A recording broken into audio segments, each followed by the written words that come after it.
नमस्कार, म सेफ राधेश्याम श्रेष्ठ।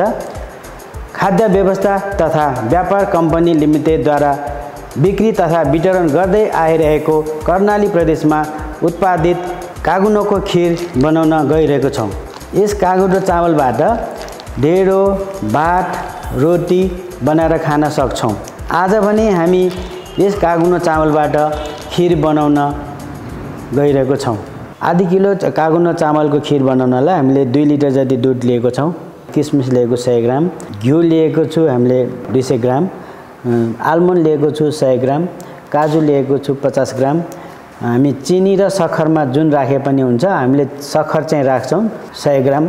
त्यस्तै हामी दालचिनीको धुलो छ 5 ग्राम। दालचिनीको ठाउँमा हामी सुकमेलको धुलो पनि राख्न सक्छौँ। त्यस्तै गार्निसको लागि हामीले चेरी, मिन्ट लिफ लिएको छौँ। अब यो कागुनोको खिरलाई हामीले सुरुमा एकचोटि पखाल्नुपर्छ।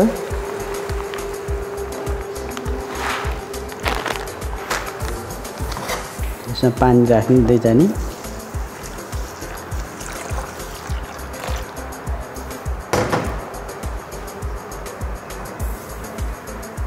एकछिन चलाइसकेपछि यसको पानी फ्याँकिदिने। यसलाई 1-2 चोटि पखालेर पानी तर्काउने, त्यसपछि हामी पकाउन सुरु गर्ने हो। अब हामी सुरुमा आगो बल्दैछौँ। यसमा हल्का ताप्न दिने। सुरुमा हामीले घिउ राख्ने।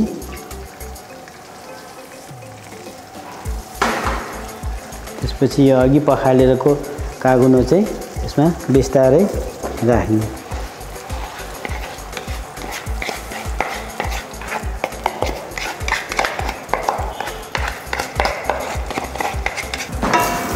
यसलाई मिडियम आगोमा चाहिँ एकछिन भुट्ने, त्यसपछि मात्रै दुध हाल्ने।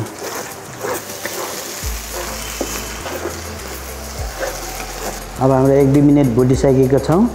अब यसमा हामी दुध राख्न गइरहेको छौँ। अब यो हामी अघि उमालेर राखेको दुध चाहिँ हामी यसमा राख्छौँ।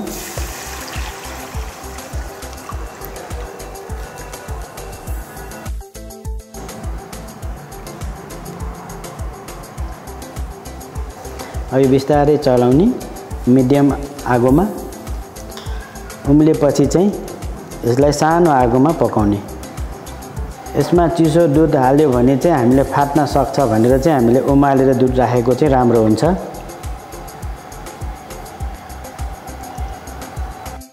यो उम्लिसकेको छ। आगो सानो गरेर हामीले 15-20 मिनट जति पकाउने। त्यतिन्जेलसम्मको लागि चाहिँ हामी अर्को काम चाहिँ काजु किसमिसहरू चाहिँ हामीले काट्नेतिर लाग्छौँ।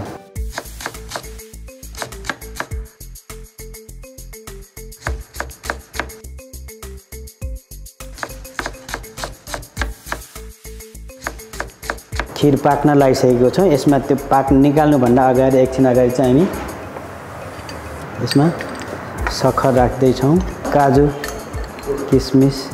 अब यो एकछिन चलाउने।